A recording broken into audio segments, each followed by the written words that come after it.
تو یہ تھی میوٹیشن سے ہونے والی بیماریوں کی اقسام۔ اب ہم ان کی تفصیل پڑھیں گے۔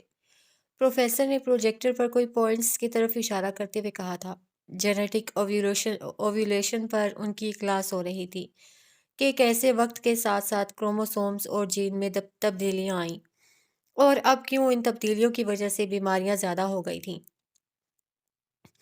ارتقاء کہتا ہے کہ پہلے ایک سیل تھا، پھر ڈبل ہوئے اور پھر وقت کے ساتھ ساتھ بندروں سے انسان وجود میں آئے۔ یہ ارتقاء کا نظریہ ہے، لیکن ہمیں اسلام کچھ اور بتاتا ہے کہ ہم سب حضرت آدم علیہ السلام کی اولاد ہیں۔ پروفیسر لیکچر دے رہے تھے۔ اس سے پہلے کہ ہم آگے چلیں، میں آپ لوگوں کو ایک دلچسپ بات بتانا چاہتا ہوں جسے سن کر یقیناً آپ لوگ حیران ہوں گے۔ کچھ یاد آنے پر پروفیسر ابراہیم کی آنکھیں چمکی تھیں۔ خانم ایکٹیو ہو کر بیٹھ گئی تھی۔ پروفیسر ابراہیم اکثر انہیں دلچسپ معلومات سے نوازتے رہتے تھے۔ امریکی ایکولوجسٹ ڈاکٹر ایلس سلور کی تہلکہ خیز ریسرچ۔ انہوں نے اپنی اس ریسرچ میں کہا ہے کہ انسان زمینی مخلوق نہیں ہے۔ ان کی اس ریسرچ کی بنیاد پر ارتقاء کے نظریات کا جنازہ اٹھ گیا ہے۔ ارتقائی سائنسدان لاجواب ہو چکے ہیں۔ انسان زمین کا ایلین ہے، ایسا وہ کہتے ہیں۔ ان کی باتیں سن کر ہانم چونکی تھی۔ ڈاکٹر ایلس سلور نے اپنی کتاب ہیومنز آر ناٹ فرام ارتھ میں تہلکہ خیز دعویٰ کیا ہے کہ انسان اس سیارے زمین کا اصل رہائشی نہیں ہے، بلکہ اسے کسی دوسرے سیارے پر تخلیق کیا گیا اور کسی وجہ سے اس کے اصل سیارے سے اس کے موجودہ رہائشی سیارے زمین پر پھینک دیا گیا۔ پروفیسر ابراہیم نے دلچسپی سے بتانا شروع کیا تھا۔ ڈاکٹر ایلس، جو کہ ایک سائنسدان، محقق، مصنف اور امریکہ کا نامور ہے، اس کی کتاب میں اس کے الفاظ پر غور کیجیے۔ ذہن میں ایکولوجسٹ رہے کہ یہ الفاظ ایک سائنسدان کے ہیں جو کسی مذہب پر یقین نہیں رکھتا۔ اس کا کہنا ہے کہ انسان جس ماحول میں پہلی بار تخلیق کیا گیا اور جہاں یہ رہتا رہا ہے، وہ سیارہ، وہ جگہ اس قدر آرام دہ اور پرسکون اور مناسب ماحول والی تھی جسے وی آئی پی کہا جا سکتا ہے۔ وہاں پر انسان بہت ہی نرم و نازک ماحول میں رہتا تھا۔ اس کی نازک مزاجی اور آرام پرست طبیعت سے معلوم ہوتا ہے کہ اسے اپنی روزی روٹی کے لیے کچھ بھی تردد نہیں کرنا پڑتا تھا۔ یہ کوئی بہت ہی لاڈلی مخلوق تھی جسے اتنی لگژری لائف میسر تھی۔ وہ ماحول ایسا تھا جہاں سردی اور گرمی کی بجائے بہار جیسا موسم رہتا تھا، اور وہاں پر سورج جیسے خطرناک ستارے کی تیز دھوپ اور الٹرا وائلٹ شعاعیں بالکل بھی نہیں تھیں جو اس کی برداشت سے باہر اور تکلیف دہ ہوتی ہیں۔ کیا واقعی ایسا تھا؟ خانم نے سوال کیا۔ بالکل ہو سکتا ہے، اب آگے سنیں۔ تب اس مخلوق انسان سے کوئی غلطی ہوئی۔ اس کو کسی غلطی کی وجہ سے اس آرام دہ اور عیاشی کے ماحول سے نکال کر پھینک دیا گیا تھا۔ جس نے انسان کو اس سیارے سے نکالا، لگتا ہے وہ کوئی انتہائی طاقتور ہستی تھی جس کے کنٹرول میں سیاروں ستاروں کا نظام بھی تھا۔ وہ جسے چاہتا، جس سیارے پر چاہتا، سزا یا جزا کے طور پر کسی کو بھجوا سکتا تھا۔ وہ مخلوقات کو پیدا کرنے پر بھی قادر تھا۔ ڈاکٹر سلور کا کہنا ہے کہ ممکن ہے زمین کسی ایسی جگہ کی مانند تھی جسے جیل قرار دیا جا سکتا ہے۔ یہاں پر صرف مجرموں کو سزا کے طور پر بھیجا جاتا ہو، کیونکہ زمین کی شکل کالا پانی جیل کی طرح ہے، خشکی کے ایک ایسے ٹکڑے کی شکل جس کے چاروں طرف سمندر ہی سمندر ہے۔ وہاں انسان کو بھیج دیا گیا۔ ڈاکٹر سلور ایک سائنٹسٹ ہے جو صرف مشاہدات کے نتائج حاصل کرنے کے بعد رائے قائم کرتا ہے۔ اس کی کتاب میں سائنسی دلائل کا ایک انبار ہے جسے انکار ممکن نہیں۔ اس کے دلائل کی بڑی بنیاد جن پوائنٹس پر ہے، ان میں سے چند ایک ثابت شدہ یہ ہیں۔ کیا میں ان پوائنٹس کو بیان کروں؟ آرجے نے پروفیسر کی بات کاٹی تھی۔ سب نے چونک کر اسے دیکھا تھا۔ پروفیسر کو حیرت ہو رہی تھی کہ واقعی وہ لڑکا اس ریسرچ کو جانتا تھا۔ اگر جانتا تھا تو پھر بھی نمبر 1، زمین کی کشش ثقل اور جہاں سے انسان آیا ہے اس جگہ کی کشش ثقل میں بہت زیادہ فرق ہے۔ جس سیارے سے انسان آیا ہے وہاں کی کشش ثقل زمین سے بہت کم تھی، جس کی وجہ سے انسان کے لیے چلنا پھرنا، بوجھ اٹھانا وغیرہ بہت آسان تھا۔ انسانوں کے اندر کمر درد کی شکایت زیادہ گریوٹی کی وجہ سے ہے۔ نمبر 2، انسان میں جتنے دائمی امراض پائے جاتے ہیں وہ باقی کی کسی ایک بھی مخلوق میں نہیں جو زمین پر بس رہی ہے۔ ڈاکٹر ایلس لکھتا ہے کہ آپ اس روئے زمین پر ایک بھی ایسا انسان دکھا دیجئے جسے کوئی ایک بھی بیماری نہ ہو تو میں اپنے دعوے سے دستبردار ہو سکتا ہوں، جبکہ میں آپ کو ہر جانور کے بارے میں بتا سکتا ہوں کہ وہ وقتی اور عارضی بیماریوں کو چھوڑ کر کسی ایک بھی مرض میں ایک بھی جانور گرفتار نہیں ہے۔ نمبر 3، ایک بھی انسان زیادہ دیر تک دھوپ میں بیٹھنا برداشت نہیں کر سکتا بلکہ کچھ ہی دیر میں اس کو چکر آنے لگتے ہیں اور سن سٹروک کا شکار ہو سکتا ہے، جبکہ جانوروں میں ایسا کوئی ایشو نہیں ہے۔ مہینوں دھوپ میں رہنے کے باوجود جانور نہ تو کسی جلدی بیماری کا شکار ہوتے ہیں اور نہ ہی کسی اور طرح کے مرض میں مبتلا ہوتے ہیں جس کا تعلق سورج کی تیز شعاؤں یا دھوپ سے ہو۔ خانم آنکھیں پھاڑے اسے سن رہی تھی۔ جیسے آرجے بول رہا تھا، خانم کا دل تیز تیز دھڑک رہا تھا۔ اس کے ذہن میں کچھ گردش کرنے لگا تھا۔ نمبر 4، ہر انسان یہی محسوس کرتا ہے اور ہر وقت اسے احساس رہتا ہے کہ اس کا گھر اس سیارے پر نہیں۔ کبھی کبھی اس پر بلا وجہ ایسی اداسی طاری ہو جاتی ہے جیسے کسی پردیس میں رہنے والے پر ہوتی ہے، چاہے وہ بے شک اپنے گھر میں اپنے قریبی خونی رشتہ داروں کے پاس ہی کیوں نہ بیٹھا ہو۔ نمبر 5، زمین پر رہنے والی تمام مخلوقات کا ٹیمپریچر آٹومیٹک طریقے سے ہر سیکنڈ بعد ریگولیٹ ہوتا رہتا ہے۔ یعنی اگر سخت اور تیز دھوپ ہے تو ان کے جسم کا درجہ حرارت خودکار طریقے سے ریگولیٹ ہو جائے گا، جبکہ اسی وقت اگر بادل آ جاتے ہیں تو ان کے جسم کا ٹیمپریچر سائے کے مطابق ہو جائے گا، جبکہ انسان کا ایسا کوئی سسٹم نہیں، بلکہ انسان بدلتے موسم اور ماحول کے ساتھ بیمار ہونے لگ جائے گا۔ موسمی بخار کا لفظ صرف انسانوں میں ہے۔ نمبر 6، انسان اس سیارے پر پائے جانے والے دوسرے جانداروں سے بہت مختلف ہے۔ اس کا ڈی این اے اور جینز کی تعداد اس سیارہ زمین پر جانے والے دوسرے جانداروں سے بہت مختلف اور بہت زیادہ ہے۔ نمبر 7، زمین کے اصل رہائشی جانوروں کو اپنی غذا حاصل کرنا اور اسے کھانا مشکل نہیں، وہ ہر غذا ڈائریکٹ کھاتے ہیں، جبکہ انسان کو اپنی غذا کے چند لقمے حاصل کرنے کے لیے ہزاروں جتن کرنا پڑتے ہیں۔ پہلے چیزوں کو پکا کر نرم کرنا پڑتا ہے، پھر اس کے معدہ اور جسم کے مطابق وہ غذا استعمال کے قابل ہوتی ہے۔ اس سے بھی ظاہر ہوتا ہے کہ انسان زمین کا رہنے والا نہیں ہے۔ جب یہ اپنے اصل سیارے پر تھا تو اسے وہاں کھانا پکانے کا جھنجھٹ نہیں اٹھانا پڑتا تھا، بلکہ ہر چیز کو ڈائریکٹ غذا کے لیے استعمال کرتا تھا۔ مزید یہ اکیلا 2 پاؤں پر چلنے والا ہے، جو اس کے یہاں پر ایلین ہونے کی نشانی ہے۔ نمبر 8، انسان کو زمین پر رہنے کے لیے بہت نرم و گداز بستر کی ضرورت ہوتی ہے، جبکہ زمین کے اصل باسیوں یعنی جانوروں کو اس طرح نرم بستر کی ضرورت نہیں ہوتی۔ یہ اس چیز کی علامت ہے کہ انسان کے اصل سیارے پر سونے اور آرام کرنے کی جگہ انتہائی نرم و نازک تھی، جو اس کے جسم کی نازکی کے مطابق تھی۔ نمبر 9، انسان زمین کے سب باسیوں سے بالکل الگ ہے، لہٰذا یہ یہاں پر کسی بھی جانور، بندر یا چمپینزی وغیرہ کی ارتقائی شکل نہیں ہے، بلکہ اسے کسی اور سیارے سے زمین پر کوئی اور مخلوق لا کر پھینک گئی ہے۔ انسان کو جس اصل سیارے پر تخلیق کیا گیا تھا وہاں زمین جیسا گندا ماحول نہیں تھا۔ اس کی نرم و نازک جلد جو زمین کے سورج کی دھوپ میں جھلس کر سیاہ ہو جاتی ہے، اس کے پیدائشی سیارے کے مطابق بالکل مناسب بنائی گئی تھی۔ یہ اتنا نازک مزاج تھا کہ زمین پر آنے کے بعد بھی اپنی نازک مزاجی کے مطابق ماحول پیدا کرنے کی کوششوں میں لگا رہتا ہے۔ جس طرح اسے اپنے سیارے پر آرام دہ اور پرتعیش بستر پر سونے کی عادت تھی، وہ زمین پر آنے کے بعد بھی اسی کے لیے اب بھی کوشش کرتا ہے کہ زیادہ سے زیادہ آرام دہ زندگی گزار سکوں۔ جیسے خوبصورت، قیمتی اور مضبوط محلات، مکان اسے وہاں اس کے ماں باپ کو میسر تھے، وہ اب بھی انہیں جیسے بنانے کی کوشش کرتا ہے، جبکہ باقی سب جانور اور مخلوقات اس سے بے نیاز ہیں۔ یہاں زمین کی مخلوقات عقل سے عاری اور تھرڈ کلاس زندگی کی عادی ہیں، جن کو نہ اچھا سوچنے کی توفیق ہے، نہ اچھا رہنے کی، اور نہ ہی امن سکون سے رہنے کی۔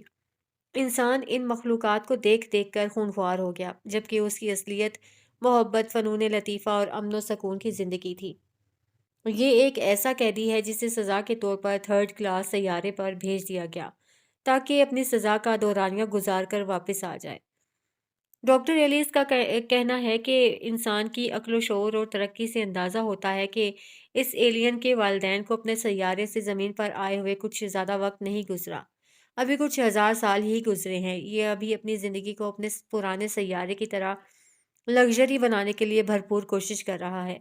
کبھی گاڑیاں ایجاد کرتا ہے، کبھی موبائل فون۔ اگر اسے آئے ہوئے چند لاکھ بھی گزرے ہوتے تو یہ جو آج ایجادات نظر آ رہی ہیں یہ ہزاروں سال پہلے وجود میں آ چکی ہوتی، کیونکہ میں اور تم اتنے گئے گزرے نہیں کہ لاکھوں سال سال تک جانوروں کی طرح بے چارگی اور طرز کی زندگی گزارتے رہتے۔ ایسا ہی ہے نا پروفیسر ابراہیم؟ آرجے نے تصدیق چاہی تھی۔ پروفیسر نے حیرانگی سے سر ہلا دیا تھا۔ اسے ہر چیز ازبر ہوتی تھی۔ آپ کا اس بارے میں کیا خیال ہے؟ وہ پوچھ رہا تھا۔ ڈاکٹر ایلیس سلور کی کتاب میں اس حوالے سے بہت کچھ ہے، اور سب سے بڑی بات یہ ہے کہ اس کے دلائل کو ابھی تک کوئی جھوٹا ثابت نہیں کر سکا۔ پروفیسر نے بولنا شروع کیا۔ میں اس کے سائنسی دلائل اور مفروضوں پر غور کر رہا تھا۔ یہ کہانی ایک سائنسدان بیان کر رہا ہے۔ یہ کوئی کہانی نہیں بلکہ حقیقی داستان ہے، جسے انسانوں کی ہر الہامی کتاب میں بالکل اسی طرح بیان کیا گیا ہے۔ میں اس پر اس لیے تفصیل نہیں لکھوں گا کیونکہ آپ سبھی اپنے باپ آدم اور حوا کے قصے کو اچھی طرح جانتے ہیں۔ سائنس اللہ کی طرف چل پڑی ہے۔ سائنسدان وہ سب کہنے پر مجبور ہو گئے ہیں جو انبیاء کرام اپنی نسلوں کو بتاتے رہے تھے۔ میں نے نسل انسانی پر لکھنا شروع کیا تھا۔ اب اس تحریر کے بعد میں اس سلسلے کو بہتر انداز میں آگے بڑھا سکوں گا۔ ارتقاء کے نظریات کا جنازہ اٹھ چکا ہے۔ اب انسانوں کی سوچ کی سمت درست ہو رہی ہے۔ یہ سیارہ ہمارا نہیں ہے، یہ میں نہیں کہتا، بلکہ پیارے آقا صلی اللہ علیہ وآلہ وسلم نے بے شمار بار بتا دیا تھا۔ اللہ پاک نے اپنی عظیم کتاب قرآن حکیم میں بھی بار بار لاتعداد مرتبہ یہی بتا دیا کہ اے انسانوں، یہ دنیا کی زندگی تمہاری آزمائش کی جگہ ہے جہاں سے تم کو تمہارے اعمال کے مطابق سزا و جزا ملے گی۔ معاف کیجیے گا سر، لیکن جس سائنسدان نے یہ مفروضہ پیش کیا ہے وہ ایک مصنف بھی ہے، اور مصنف خیالوں کی دنیا میں زیادہ رہتے ہیں۔ آرجے نے پروفیسر کی بات کاٹی تھی۔ آپ نے کہا اس کے مشاہدات کو غلط ثابت نہیں کیا جا سکتا، لیکن کوئی بھی سائنسدان ایلیس سلور سے متفق نہیں ہے۔ پوائنٹ نمبر 5، اس نے کہا ہے کہ جانوروں کو موسمی بخار نہیں ہوتا، جبکہ یہ غلط ہے۔ موسمی بیماریوں کے اکثر جانوروں کو انجیکشن لگتے ہیں۔ اسلام کا تھوڑا اثر ہو گیا ہوگا اس پر، اسی لیے اسے یہ سب کچھ لکھ دیا، ورنہ جو نتیجہ آپ نے نکالا ہے ایسا کچھ نہیں ہے۔ آرجے کا لہجہ تمسخرانہ تھا۔ پروفیسر خاموش ہو گئے تھے۔ تو سائنس کہاں تک 100% درست ہے مسٹر آرجے؟ سائنس کہتی ہے کہ میوٹیشن سے ہونے والی تبدیلیوں سے جو بیماریاں پیدا ہوتی ہیں، خاص طور پر جس میں ایک کروموسوم اضافی ہوتا ہے، میں جاندار کو فائدہ ہوتا ہے، جبکہ ٹرائسومی میں نے ایسا کوئی انسان نہیں دیکھا جو ایک میوٹینٹ ہو، جسے میوٹیشن کی وجہ سے کوئی خاصیت ملی ہو۔ اس بارے میں کیا کہیں گے آپ؟ خانم کی بات سن کر آرجے مسکرایا تھا۔ ایسا محسوس ہو رہا تھا کہ وہ بہت محظوظ ہوا تھا اس کی بات سن کر۔ آپ کے پاس کیا ثبوت ہے کہ ایسا کوئی میوٹینٹ موجود نہیں ہے؟ الٹا سوال آیا تھا۔ کہاں ہے؟ اگر ہے تو بتائیں۔ خانم بضد تھی۔ مثال آپ کے سامنے ہے مس ام خانم، میں ایک ٹرائسومک ہوں۔ آرجے نے گویا دھماکہ کیا تھا۔ عموماً ایسے لوگ بچپن میں ہی مر جاتے ہیں، ان کے جینے کے چانسز بہت کم ہوتے ہیں، لیکن یہ کنڈیشن میرے لیے فائدہ مند ثابت ہوئی ہے۔ اسکیننگ آئیز میرے پاس ہے، میرا دماغ بہت تیزی سے کام کرتا ہے۔ میں HIV کو ریزسٹ کر سکتا ہوں، یعنی مجھے کبھی ایڈز نہیں ہو سکتا۔ خانم پھٹی پھٹی آنکھوں سے آرجے کو دیکھ رہی تھی۔ جس میں میوٹینٹس، ایکس مین، وہ بچپن میں ہالی ووڈ موویز بہت دیکھا کرتی تھی، خاص طور پر جن میں میوٹینٹس ہوتے تھے، اور ان میوٹینٹس کے پاس کوئی نہ کوئی خاصیت ہوتی ہے۔ آج وہ حقیقت میں ایک میوٹینٹ کو دیکھ رہی تھی۔ وہ واقعی اسکین کرنے والی آنکھیں اور دماغ رکھتا تھا۔ خانم سمیت وہاں موجود ہر انسان دنگ رہ گیا تھا۔ اس نے غیر معمولی چیزوں کا سنا تھا۔ آج حقیقت میں ایک ایسے انسان کو دیکھا تو حالت عجیب ہو رہی تھی۔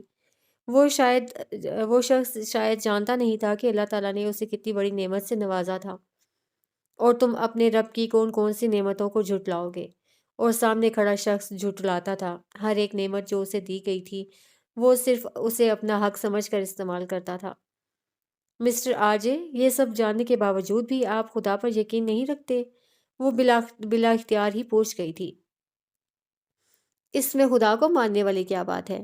یہ ایک بیماری ہے، بس میری قسمت کہ یہ بیماری میرے لیے فائدہ مند ثابت ہوئی، وہ عام سے لہجے میں کہہ رہا تھا۔ اور اگر یہ بیماری واقعی آپ کے لیے عذاب بن جاتی تو؟ نہیں بنی نا، اور میں کسی چیز کو فرض نہیں کرتا کہ ایسا ہوگا یا ایسا ہوتا تو ایسا ہی ہوا تو نہیں نا۔ خیر، کلاس کا وقت ختم ہو چکا ہے، پھر ملاقات ہوگی پروفیسر، گڈ بائے۔ وہ کلاس سے باہر چلا گیا تھا۔ خانم خاموشی سے اسے جاتا دیکھ رہی تھی، جبکہ اس کے ذہن میں صبح تلاوت کی گئی آیت گونج گئی تھی، اور وہ بہرے ہیں، گونگے ہیں، اندھے ہیں، اب یہ نہیں پلٹیں گے۔ آج یہ تو چلا گیا تھا، لیکن خانم کو الجھن میں ڈال گیا تھا۔ اسے اپنی پوری زندگی میں نعمتوں سے اتنا نوازا گیا شخص نہیں دیکھا تھا۔ جہاں اسے آرجے پر رشک آیا تھا، وہیں افسوس بھی ہوا تھا کہ ایسے نوازے ہوئے شخص کا کیا فائدہ جسے کچھ نظر نہ آتا ہو۔ اوہ مائی گاڈ، مجھے تو یقین نہیں آ رہا۔ مہرو شاکڈ سی خانم کے پاس آئی تھی۔ کچھ ایسی ہی حالت میری بھی ہے، خانم نے سنجیدگی سے جواب دیا تھا۔ پروفیسر جا چکے تھے اور کچھ دیر بعد وہ دونوں بھی کلاس سے باہر نکل آئی تھیں۔ خانم، اسے اپنے عقب سے آواز سنائی دی تھی۔ خانم نے جیسے ہی پلٹ کر دیکھا، عثمان ملک اس کے سامنے کھڑا تھا۔ کیسی ہیں آپ؟ وہ خوش دلی سے پوچھ رہا تھا۔ جی الحمدللہ، آپ کیسے ہیں؟ میں بالکل ٹھیک۔ دراصل مجھے آپ سے بات کرنی تھی، میں نے آپ کو اپنی ٹیم کا حصہ بننے کی آفر کی تھی، آپ نے بتایا کچھ نہیں؟ وہ پوچھ رہا تھا۔ جی مجھے یاد ہے، دراصل پیپرز ہو جائیں فائنل تو میں سیمینار اٹینڈ کرنا شروع کر دوں گی، خانم نے سلیقے سے جواب دیا تھا۔ چلے ٹھیک ہے، بیسٹ آف لک، جلدی سے ایگزامز دیں اور پھر میری ٹیم کی ممبر بنیں۔ وہ مسکرا کر کہتا واپس جا چکا تھا، جبکہ وہ دونوں بھی گیٹ کی طرف بڑھ گئی تھیں۔ ان کے فائنل پیپر شروع ہو گئے تھے، ہر کوئی کتابوں اور نوٹس میں سر دیے پڑھتا نظر آتا تھا۔ کچھ دیر پڑھنے کے بعد خانم اکتا جاتی تھی اور پھر موبائل پکڑ کر ویڈیوز دیکھنا شروع کر دیتی تھی۔